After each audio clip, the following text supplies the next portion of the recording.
Mesdames et messieurs, bonjour et pardon de tousser au tout début de cette édition.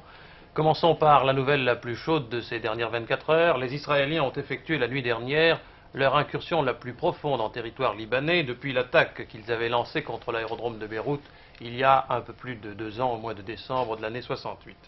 Pendant 4 heures, donc, la nuit dernière, des hélicoptères et des unités navales israéliens ont attaqué en pleine nuit une base de Palestiniens et un port secret où il semble que les Fedayines préparaient une opération contre Tel Aviv. Une base et un port situés à Sarafand, 43 km à l'intérieur du territoire libanais.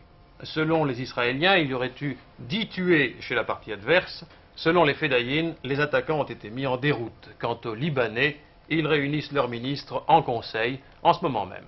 Pour donner le change, les Israéliens, au moment où leurs unités se dirigeaient vers Sarafand, dépêchaient d'autres hélicoptères au-dessus de l'aérodrome de Beyrouth. C'est le trajet que nous avons indiqué en pointillé sur cette carte. Un peu plus tard, Tel Aviv précisait que ses forces venaient de détruire à Sarafand un ponton sur lequel les Fedayines disposaient des roquettes, sans doute en vue d'une attaque de l'un des ports proches de l'État d'Israël, Haïfa ou Tel Aviv. L'attaque s'est effectuée, en tous les cas, à la surprise complète des Palestiniens. Voilà les derniers bruits de guerre dans le ciel du Moyen-Orient, alors que le début de cette année a plutôt été placé sous le signe des relations et des entretiens diplomatiques, alors que l'on souhaite la réussite de la mission Yaring, alors que l'on espère bien voir le cessez-le-feu prolongé sur le canal de Suez au-delà de sa date limite du 5 février. Après cela, les nouvelles de France. Extraordinaire ce qui s'est passé à Avignon hier pendant 22 heures. Une fuite de gaz qui se déclare le matin dans la rue des Vieilles Études. 400 personnes des services de sécurité calmant tout le monde, recherchant la canalisation trop vieille qui a cédé et ne la localisant finalement que tard à minuit.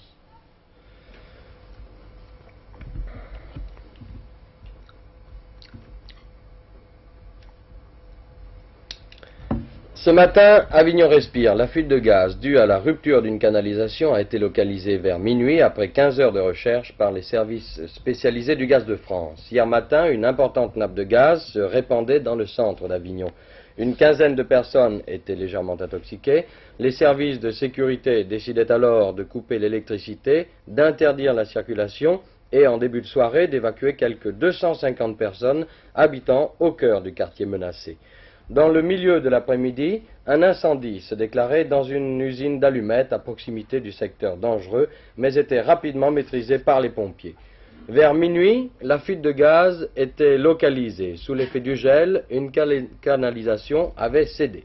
Ce matin, l'odeur de gaz s'est dissipée. Le centre d'Avignon devrait retrouver son animation habituelle avec le rétablissement progressif du gaz, de l'électricité et de la circulation. Quant à la canalisation défectueuse, elle sera remplacée dans la journée.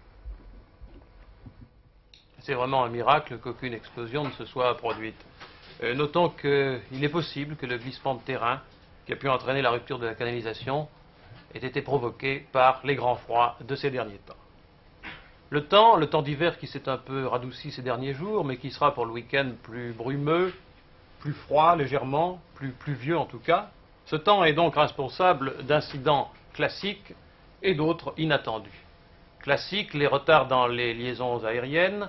À Orly ce matin, 1 heure en moyenne, tant pour les départs que pour les arrivées. Inattendu, la combinaison de la pollution et du froid. Vous allez voir comment, avec Michel Toulouse, vous allez voir comment cela peut perturber le trafic sur le réseau nord de la SNCF. Les trains sont repartis à la gare du Nord, mais pendant 2 matinées, le réseau Nord a été paralysé, les trains ne pouvant partir faute de courant électrique. Les responsables, la poussière, la suie de la région parisienne qui, en se déposant sur les isolateurs, empêchait le courant de passer. Les trains étaient malades de la poussière.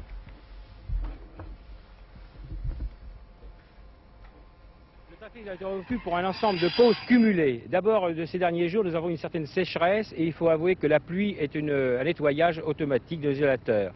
Ensuite, nous avons eu une pollution, et nous avons toujours une pollution exceptionnelle entre Paris et Saint-Denis, et celle-là nous la connaissions bien.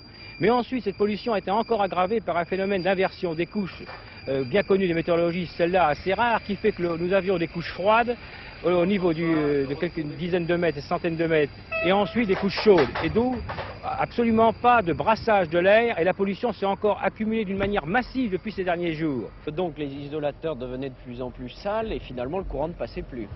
Exactement, les isolateurs ne jouant plus le rôle, le courant passait par les poteaux et par le poteau et la terre, il faisait faire les disjonctions et nous ne tenions pas l'attention. Alors ce phénomène de pollution, et c'est lui que nous visons, et c'est lui qui nous a créé de gros ennuis, nous le connaissons sur certaines zones particulières de la région du Nord, au cours des cimenteries, à Dunkerque, au voisinage de la mer, avec les sels marins. Et bien là, nous avons des isolateurs spéciaux, et nous connaissions ces zones particulières. Mais désormais, on peut dire que de Saint-Denis à Paris, nous avions quelques zones particulières comme ça, 5, 6, 7 ou 8, mais désormais chaque mètre de la caténaire entre Paris-Nord et Saint-Denis est un point singulier et nous prenons des mesures pour le considérer comme tel désormais. Alors la solution, d'abord la plus élémentaire, des chiffons et des hommes, mais c'est aussi la plus efficace, les isolateurs sont nettoyés à 100%. Cependant le travail est lent et le courant est interrompu pendant les nettoyages et les trains ne peuvent plus circuler. De nouveaux isolateurs vont être aussi installés, ils seront protégés par un enduit au silicone. Mais voici l'arme numéro 1 de la SNCF. Un train, un wagon-citerne et un jet d'eau. Ce train travaille jour et nuit, le courant n'est pas interrompu, l'eau est donc à une tension de 25 000 volts. Mais ce train est unique en France et il en faudrait beaucoup d'autres pour nettoyer toutes les lignes dans les régions polluées.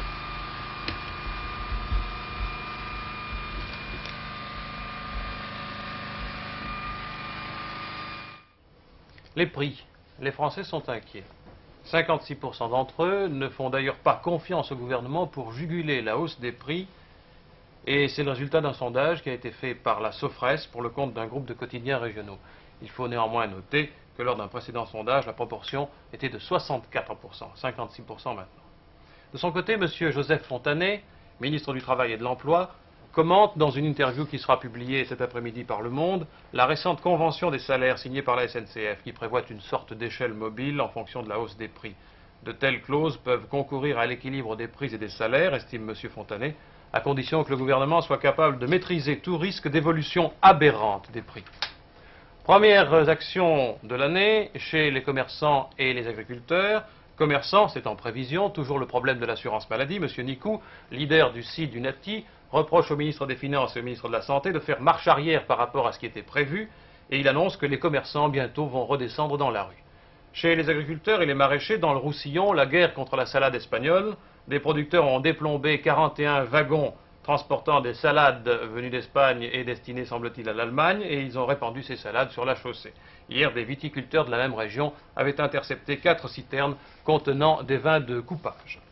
La Villette, on repart du scandale de la construction des abattoirs. 3 agents de l'État ou de la société mixte de la Villette se voient imputés de manquements aux règles budgétaires et comptables. Il s'agirait notamment des engagements de dépenses, de ces dépenses qui ont atteint 7 fois le prix prévu à l'origine pour la construction des nouveaux abattoirs. Ces 3 agents, dont l'identité n'est pas communiquée, sont, sur ordre du ministre des Finances, déférés devant la Cour de discipline budgétaire et financière. Cette cour, c'est une sorte de tribunal créé au lendemain de la guerre.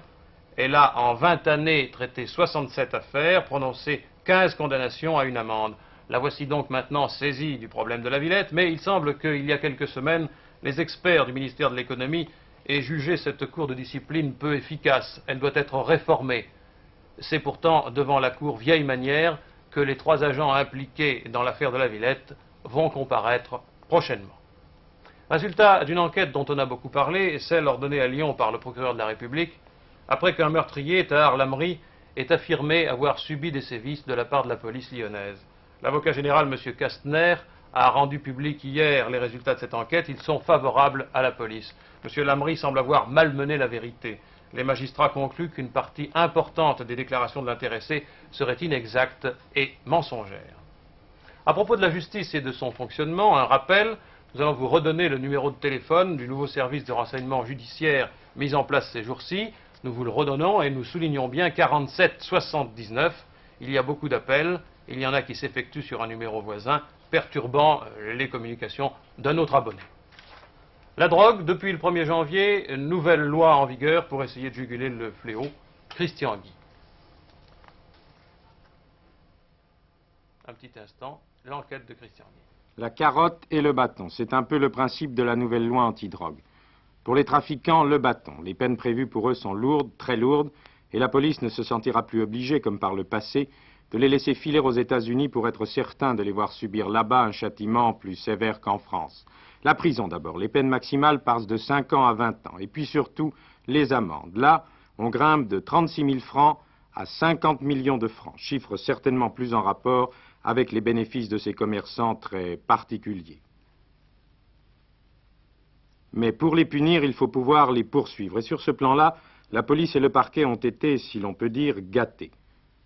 Droit de perquisition de jour comme de nuit chez les simples particuliers, mais avec l'autorisation du procureur.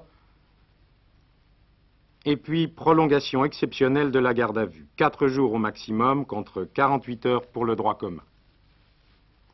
Pour les intoxiqués, par contre, c'est la carotte. Mais une carotte qu'ils sont en quelque sorte obligés de croquer, car le législateur leur dit tout net, que vous le vouliez ou non, vous serez désintoxiqué.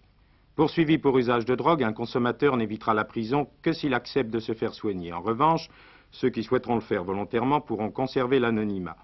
Mais comment soigne-t-on un drogué? Une simple cure de désintoxication du même type que celle pratiquée pour un alcoolique, par exemple, est-elle vraiment suffisante?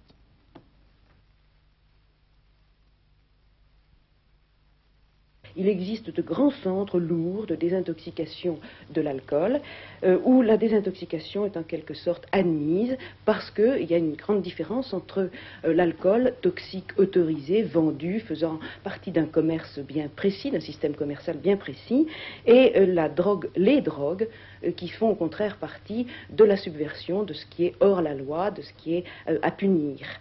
Le psychiatre et le médecin se situent donc de façon très différente entre les alcooliques et les drogués. Au niveau des drogués, le médecin ne peut absolument pas se placer du côté de son malade et défendre son malade. Il est obligé, par la situation actuelle, de se placer du côté de la répression et de la loi. Qu'est-ce qu'il faudrait faire, là? Alors, on sait très bien que le drogué, au moment même où il sort de cette désintoxication, c'est là que tous les problèmes vont se jouer.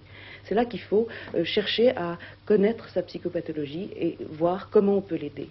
Je pense qu'il faudrait former des équipes soignantes, des équipes de psychothérapie très nombreuses et qui seraient disséminées dans la population, admis dans la population et non pas au contraire assimiler les drogués à des objets de rebut que l'on place dans des murs, que l'on enferme dans des murs et à l'intérieur desquels ces murs on fait une désintoxication qui est finalement la punition et l'assimilation à une répression. Ça n'est pas une solution. Ça situe le drogué dans une situation de cul-de-sac où il sera entre la police et les petits receleurs, et avec de plus en plus de mal à s'en sortir, et ce n'est pas l'unique solution, sûrement pas. Oui, la création de ces équipes spéciales, c'est d'ailleurs l'un des faits qui a été annoncé par M. Grimaud, préfet de police, lors de sa conférence donnée hier. J'ai des excuses à vous présenter. Les chiffres des amendes que nous vous avons donnés étaient rédigés en ancien franc. Nous avons déjà beaucoup de mal à parler en nouveau franc. Dire que l'amende maximum est de 50 millions de francs anciens, ce n'est pas vous aider à utiliser les francs nouveaux. Alors rectifions et disons 500 000 francs l'amende maximum. Et parlons en francs 71. Sujet abordé hier, le cas du général SS Lammerding. Nous avons fait le point à Télémidi et à Télésoir. Nous avons montré la photographie de Lammerding prise sur son lit de mort et telle que François nous l'avait communiqué. Un autre document maintenant, la seule photo connue de Lammerding de son vivant de retraité tranquille quelque part en Allemagne, avec à ses côtés son épouse qui disait hier « ne me parlez pas d'Oradour ». Et pourtant. Ailleurs dans le monde, M. Bucher vit son 36e jour de captivité. Les révolutionnaires brésiliens savent que leurs camarades libérés en échange des diplomates suisses sont arrivés au Chili. À eux maintenant d'exécuter la deuxième partie du marché, mais ils attendent, semble-t-il, parce que la police brésilienne a resserré son emprise autour d'eux ces dernières 48 heures. En Jordanie, l'application du cessez-le-feu permet de compter les morts et de les ensevelir. Officiellement, il y a eu 60 victimes ces derniers jours du fait des combats entre Fedayeen et forces régulières jordaniennes. En Égypte, jour de liesse à Assouan, les chefs d'État égyptiens et soviétiques sont arrivés hier soir venant du Caire, et c'est ce matin qu'a eu lieu l'inauguration du barrage où, pendant 11 années, 36 000 ouvriers égyptiens et 2 000 experts soviétiques se sont relayés jour et nuit au travail. Ce barrage est le 3e du monde pour la taille de son réservoir d'eau. C'est aussi l'un des plus longs et c'est le 8e au monde pour sa production d'énergie électrique. Avec François de Closet, une rubrique de l'espace. François, il semble qu'il y ait dans le domaine spatial pour les Américains un changement d'orientation tout nouveau et très important. Oui, c'est une nouvelle toute récente. Vous savez qu'il y a toujours cette polémique, qui doit-on envoyer sur la Lune des hommes ou des robots, que cette polémique a rebondi avec les expériences soviétiques Luna 16 et Luna 17. Or, l'expérience du Lunarod, ce petit véhicule, se poursuit en des conditions exceptionnellement bonnes. Il a déjà accompli, parcouru 3 km sur la Lune et il en est à son 3e jour lunaire de travail. Et dans ces conditions, la NASA, qui va terminer en 1972 son programme Apollo de vol humain, aurait décidé de proposer ensuite un programme de robots. Alors, un simple détail qui vous fera comprendre tout l'intérêt de l'opération, ce programme coûterait 1 milliard de dollars et le programme Apollo en a coûté 25. Et ceci explique certainement cela pour l'avenir, donc affaire à suivre. Merci François Closet. Pendant que vous nous parliez de cette nouvelle orientation, je recevais 2 dépêches venant du Liban. Je vous disais qu'après l'attaque israélienne contre le port situé à 43 km à l'intérieur du territoire libanais, le gouvernement libanais était en réunion. Voici ce qu'il a décidé. Il porte plainte au Conseil de sécurité à la suite de cette attaque. Il a indiqué qu'il ne demandait pas pour l'instant la réunion du Conseil de sécurité. Le gouvernement libanais a chargé le ministre des Affaires étrangères, M. Abou Hamad, de convoquer les ambassadeurs des 4 grandes puissances pour les informer des détails de l'attaque israélienne et a demandé l'appui des 4 puissances face aux agressions ennemies. Voilà donc les dernières nouvelles reçues de Beyrouth au sujet de cette attaque de la nuit dernière. Maintenant, la rubrique sportive qui va s'ouvrir avec une série de flashs filmés, réalisés par Claude Médieux. Des flashs sur l'équipe de France de rugby à 15, telle qu'elle a vécu hier, à quelques heures de sa rencontre contre l'Écosse, qui est prévue pour demain après-midi à Colombes et que vous suivrez peut-être sur les écrans.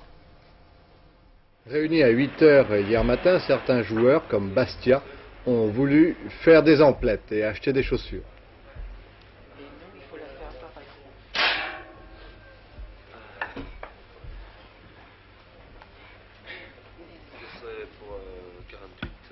Un 48 oui.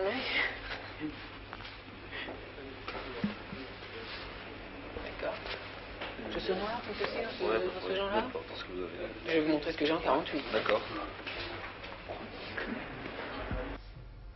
Quant à Trio, il montrait l'opéra à son camarade de club Dubois. À 11h15, l'équipe de France retrouvait Denis Lalanne qui dédicaçait les géants du rugby. Ce fut une atmosphère de prix littéraire.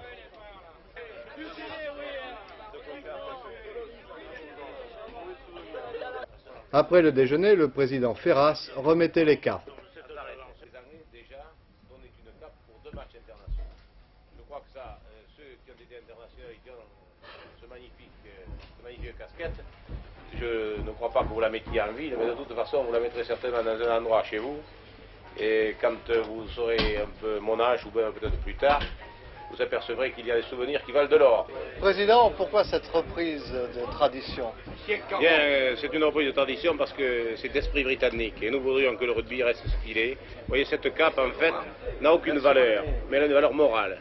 Et nous voudrions que le rugby reste d'abord un jeu moral. Georges Passe, vous êtes l'auteur des capes du matin, je vous en prie. Vous dédicacez un livre, votre livre pour Doga, je crois. Pour Benoît Doga, oui. Bon, le capitaine. Oui. Quelle est l'origine du mot cape? Bien, la cape, en anglais, c'est en réalité c'est cap, c'est-à-dire la casquette. Vous voyez, c'est la petite casquette des écoliers anglais qui a été adoptée par les fédérations de rugby britanniques et qui, heureusement, dès 1906, c'est-à-dire pour le premier match de la France contre les All Blacks, a été aussi reconduite pour les Français. Dites-moi, vous êtes un historien, vous êtes l'historien avec un grand âge du rugby. Merci. Alors je vais vous poser une colle tout de même. La première cape britannique remonte à quelle date? Ah, exactement, je ne sais pas. Je n'ai pas pu retrouver la date, mais c'est certainement vers 1888 à peu près. Dès lors, les joueurs étaient exclusivement à la disposition de l'équipe de France. Ils allaient donc à Rueil. Oui, mon petit Mac, je t'ai fait une équipe de France, il faut des smoking, il va falloir que tu ailles en louer, je crois. Oui, je suis allé, oui. À Paris, tu vas trouver ça. Oui. Ça va, non? Voilà, il va bien t'habiller, va. Oui.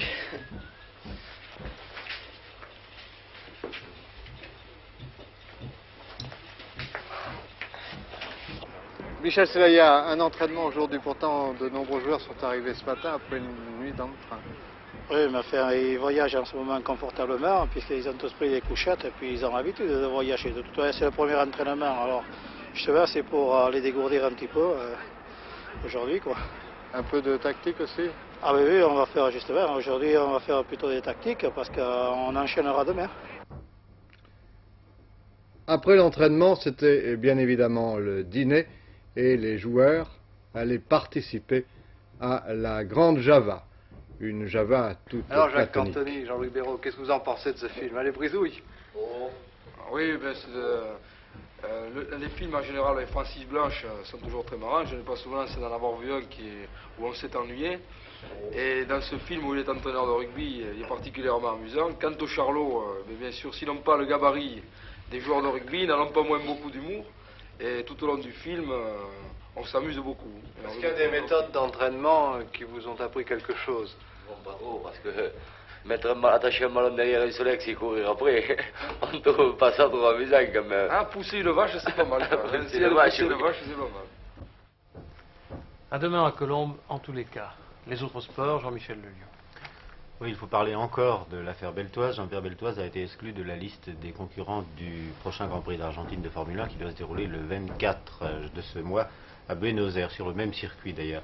La décision a été prise par le commissaire sportif général de l'Automobile Club argentin, sans préjudice, dit la dépêche de l'AFP, des poursuites qui pourraient éventuellement être exercées par des tiers à la suite de l'accident. Rappelons que Ferrari, mais cela en mesure de deuil à la suite de la mort de Gianti, n'alignera pas de voiture à ce même Grand Prix d'Argentine. Un résultat de basket, nous parlons des basketteuses françaises, celles de Clermont, qui ont été battues hier par le meilleur club soviétique, le club de Riga, et ce par 12 points d'écart, 64 à 52. Notons que dans cette équipe russe, il y a une certaine Semenova qui mesure 2,07 m, qui a fait beaucoup de mal aux Françaises en tant que pivot, mais Jackie Chazalon a quand même marqué 30 points. Cassius Clay, il faut en parler, il a repris l'entraînement après son match contre Bonavena, il n'avait plus croisé les gants, c'était le 8 décembre dernier, et il se prépare déjà en vue de son match le 8 mars prochain au Madison Square Garden contre Frazières. Il a un poids maintenant sur la balance de 100 kg, dont 5 kg à perdre en 2 mois, et je suis content, a-t-il déclaré, que Frazières ait pu signer, il pourra ainsi se retirer après sa défaite et chanter comme il le désire. Les fauteuils du ring du Madison Square Garden, 75 000 anciens francs, ont tous été vendus. Enfin, en ce qui concerne Merckx, il a été élu sportif de l'année par un jury de journalistes sportifs internationaux. Notons qu'il a demandé à ses nouveaux employeurs italiens de se libérer du Tour d'Italie pour participer au Tour de France. Nous le verrons auparavant, dès le mois de mars, le 8 mars exactement, au départ de Paris-Nice. Voilà des honneurs pour Merckx, qui semble bien mérité. D'autres honneurs, la Légion d'honneur à Alfred Hitchcock. Il n'y a eu aucun suspense, ça s'est passé hier soir à Paris. Le maître du mystère au cinéma était à l'heure et aussi souriant qu'il l'est à l'ordinaire. Et en vertu des pouvoirs qui me sont conférés, c'est curieux, je vous fais chevalier de la Légion d'honneur. Je répète. Plusieurs fois, on va faire plusieurs fois. Bon, alors si vous permettez, attendez, débarrassez-moi du papier et du micro. Voilà. Le micro. Je pense comme Français que vous méritez la Légion d'honneur parce que vous êtes le plus français des Français. Vous êtes le plus français des Français parce que vous aimez bien manger et bien boire. Parce que vous savez ce que c'est que le vin français, vous savez ce que c'est que la nourriture française. Et je crois que la nourriture française, c'est la culture française. Maintenant, mon point de vue, si vous dirais-je, de Henri Langlois, cinéphile, je pense que vous ne méritez pas la Légion d'honneur. Vous devriez déjà être décoré de la Grande Croix de la Légion d'honneur.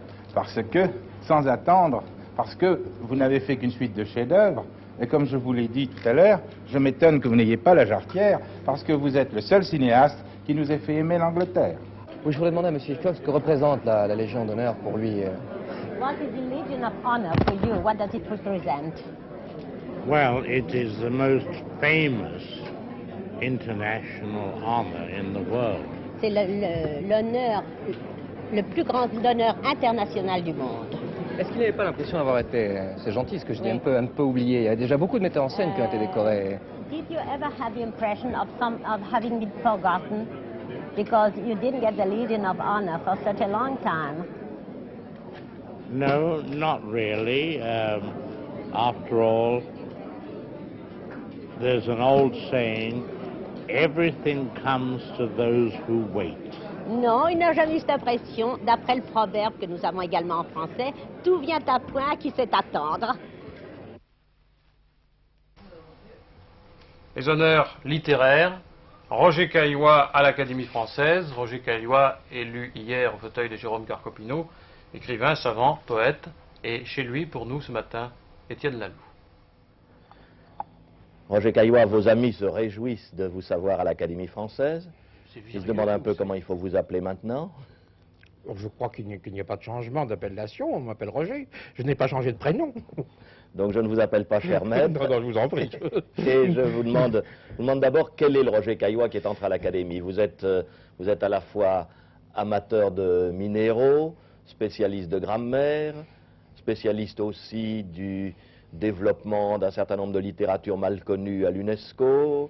Vous avez vraiment des talents divers, vous avez écrit des livres très variés, vous êtes surréaliste d'origine. Quel est le Roger Caillois de tout cela qui est entré à l'Académie? Oui, je me rends compte que la variété de mes œuvres donne un aspect bric-à-brac à l'ensemble, mais je crois qu'il y a malgré tout une unité dans cette variété. C'est le goût de l'imaginaire, des puissances obscures, des puissances que l'homme doit analyser. Et c'est même ça que j'ai été rechercher jusque dans les pierres.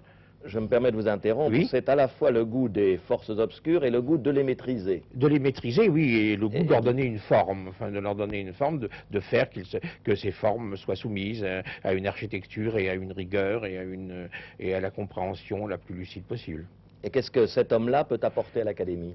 Oh, je n'en sais rien. Du côté peut-être de l'étude de la langue, mais je ferai mon possible. Vous aimez la langue? Ah, j'aime beaucoup la langue. Ça, j'ai pour la langue française. Et plus spécialement d'ailleurs pour son côté syntaxe que pour son côté vocabulaire. Je crois que la langue est une passoire et que les mots n'y subsistent pas longtemps. Mais il est tout à fait important que l'armature, qui est très menacée en ce moment, demeure intacte. Donc vous pensez participer souvent aux séances du dictionnaire? Je ne sais pas du tout, comment ça se passe, si on peut choisir les commissions. J'imagine que le goût de chacun a son importance, mais autant que possible, pour tout ce qui est langue française, ça, mon dévouement est non seulement acquis, mais fervent. Est-ce que vous avez l'impression que cette nouvelle fonction d'académicien va changer beaucoup votre vie? Écoutez, je ne crois pas.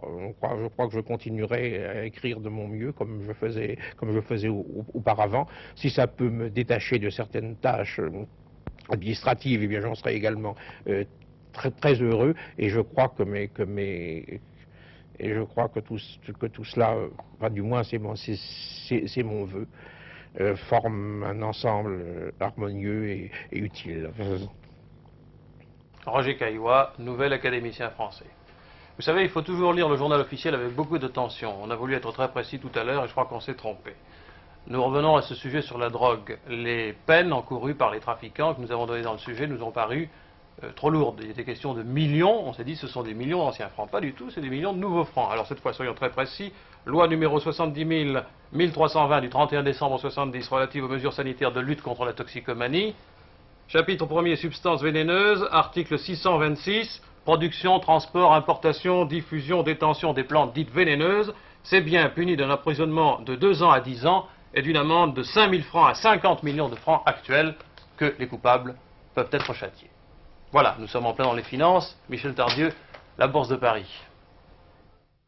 Bien Jean, ici on ne se trompe pas sur les nouveaux francs et les anciens francs. De toute façon, comme la bourse ne bouge pratiquement pas, ça n'aurait pas une très grosse importance. C'est effectivement une note de faiblesse aujourd'hui.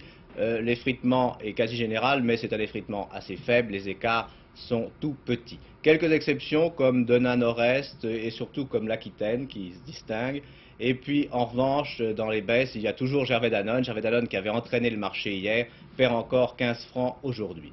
Les boursiers avaient plutôt tendance à se réjouir ces derniers jours parce qu'ils pensaient qu'enfin la lutte contre l'inflation cède-t-elle pas à une volonté de relance dans tous les pays. Mais aujourd'hui, ceux que j'ai rencontrés avaient l'air de se faire du souci sur la situation sociale. Il faut toujours que les boursiers aient un motif d'inquiétude. Eh bien, maintenant, ils pensent au social. En effet, ils se réjouissaient il y a quelques jours de la signature des accords SNCF. Depuis, les syndicats ont durci leur position sur la politique contractuelle et cela fait un petit peu peur à un certain nombre de boursiers. Plusieurs informations ont d'ailleurs contribué à remettre le social au premier plan de l'actualité. La première, c'est la hausse des prix dont Jean Lanzy reparlait tout à l'heure. Et elle fait craindre de nouvelles revendications sociales avec parallèlement une demande de l'extension de l'échelle mobile. Autre actualité sociale, une lettre que M. Chaban-Delmas a adressée à M. Paul Huvelin, le président du Conseil national du patronat français. Cette lettre insiste pour que les patrons participent à une politique active de l'emploi. En effet, le Premier ministre s'inquiète du nombre des jeunes qui arrivent sur le marché du travail et du décalage qui existe entre les besoins de main-d'œuvre qualifiée et les capacités des demandeurs d'emploi. Je ne sais pas dans quel sens le CNPF, qui tiendra son assemblée générale mardi prochain, répondra au Premier ministre, mais on peut déjà dire qu'il y a dans les rangs du patronat un certain flottement concernant la politique sociale. Les patrons ont l'impression d'avoir beaucoup fait en 1970 sur le plan de la mensualisation, de la garantie de l'emploi, de la formation professionnelle et des salaires. Mais ils trouvent qu'ils n'ont pas été payés de retour et les séquestrations de chefs d'entreprise et de cadres qui se sont déroulées ces dernières semaines les inquiètent et les choquent. Ce qui amène M. Huvelin à dire que tous les esprits ne sont pas prêts à la conduite d'une véritable politique contractuelle. Le contrat, en effet, pour les hommes d'affaires, c'est quelque chose de sacré. Tout le crédit d'une entreprise et de ses dirigeants repose précisément sur le respect des engagements contractés. C'est un peu comme la loi du milieu, celui qui ne la respecte pas a peu de chances de rester longtemps en place. C'est dire que le fossé s'agrandit entre les patrons qui ont cette notion du contrat et toutes les centrales syndicales, en tout cas les plus grandes, qui font actuellement des efforts pour rejeter la notion de contrat et tout particulièrement les contrats de progrès. La CFDT affirme qu'en régime capitaliste, il ne peut y avoir de vrais contrats parce que le pouvoir est du côté du capital, réflexion qui fera sourire les milliers d'actionnaires de Rhône-Poulenc et de Saint-Gobain qui n'ont pas l'impression de détenir tellement de pouvoir. Les représentants de la CGT, eux, laissent plutôt entendre que tous les moyens sont évidemment acceptables pour conquérir de nouveaux avantages, y compris les contrats, quitte à leur donner un autre nom et à ne pas se sentir vraiment engagés par eux. Quant à EFO, elle ne veut pas de contrat qui oblige les travailleurs. Dans ces conditions, la vie sociale n'est pas facile à organiser et c'est pourquoi un certain nombre de boursiers, je le répète, sont un petit peu inquiets. Mais les entreprises continuent cependant de tourner. La bourse a enregistré que l'Air Liquide, elle l'a enregistré sans que le cours monte pour autant, parce que je crois qu'il s'effrite comme le reste de la cote, que l'Air Liquide a obtenu un contrat de Shell pour la construction d'un oxyduc en Hollande, pour un complexe pétrochimique que Shell va construire, et pour rester en Hollande, ou plutôt pour en partir, je vous signale que selon son plan de rationalisation, Honeywell Bull retransplante son usine qui était à Amsterdam à Belfort. Pour terminer sur le plus optimiste, je vous dirais que les exportations ont continué de se développer en décembre, la balance commerciale a été en équilibre. Quant au marché de l'or, eh bien vous l'avez vu, le kilo est en hausse, tandis que les pièces, elles, sont pratiquement inchangées. Et le Pinet gagne 40 centimes. Ici, la Bourse de Paris, à vous les studios. Dernière nouvelle reçue, les négociations globales, c'est-à-dire pétrolières et coopération aussi entre l'Algérie et la France, reprendront lundi comme c'était prévu au niveau des ministres, ministre algérien des Affaires étrangères, M. Bouteflika, ministre français du Développement industriel et scientifique, M. François-Xavier Hortely. Voilà les nouvelles. Bon après-midi.